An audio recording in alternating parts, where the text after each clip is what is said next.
Alô, meus amigos, aula 3 de teorias evolutivas, aula não, revisão de teorias evolutivas com o professor Marcos André.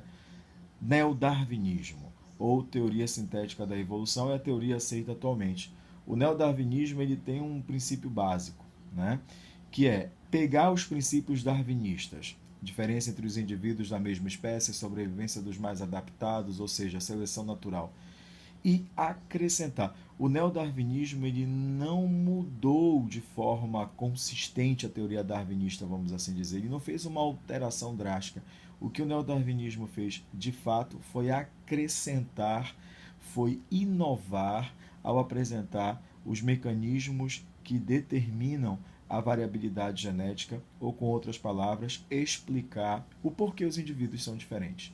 E a explicação básica para isso, os mecanismos que geram essa variabilidade genética, estão relacionados, primeiro, à ocorrência das mutações. A mutação é a fonte primária de variabilidade genética. Ela pode acontecer em célula somática, pode acontecer em célula germinativa, e aí você tem que tomar cuidado com um detalhezinho só. Apenas aquelas que acontecem na linhagem germinativa são transmissíveis, serão transmitidas ao longo das gerações. Tudo bem?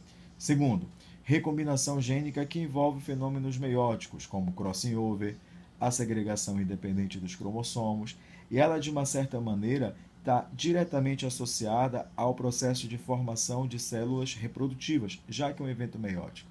E você sabe que, falando-se em células reprodutivas, especialmente os gametas, e a participação desses gametas em reprodução, nós temos uma reprodução do tipo sexuada, que é fundamental para os organismos, pois aumenta a variabilidade genética.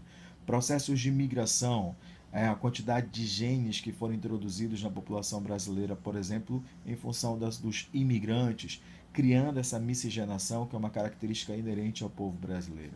E um fenômeno também pouco cobrado em provas, como é o método do Enem, mas é importante ressaltar, a deriva gênica.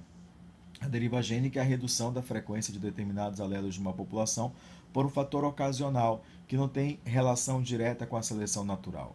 Eu sempre utilizo o exemplo de um incêndio. Você tem uma população de roedores, por exemplo, na cor marrom e na cor branca da mesma espécie, e após o incêndio, o número de roedores brancos diminuíram em relação ao número de roedores marrons. Isso implica dizer que o branco é sensível ao fogo enquanto o marrom? Não, claro que não. Tem nada a ver com o mecanismo de seleção natural, isso é uma variação meramente aleatória e nós damos o nome de deriva gênica.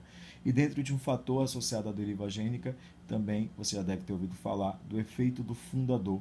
Quando uma população ela é formada, né, ela é, na verdade, criada a partir de um grupo amostral de uma população maior, e aí estabelece entre os indivíduos dessa população cruzamentos, não digo aleatórios, mas cruzamentos entre esses indivíduos, e os seus descendentes cruzam entre si e o grau de parentesco vai aumentando.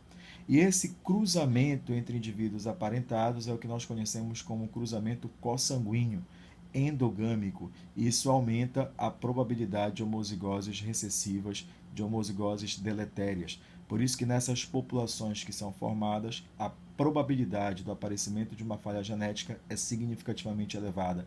A frequência de genes que determinam doenças é significativamente elevada. Isso deve-se ao endocruzamento estabelecido nessas populações. E nós damos o nome de efeito do fundador.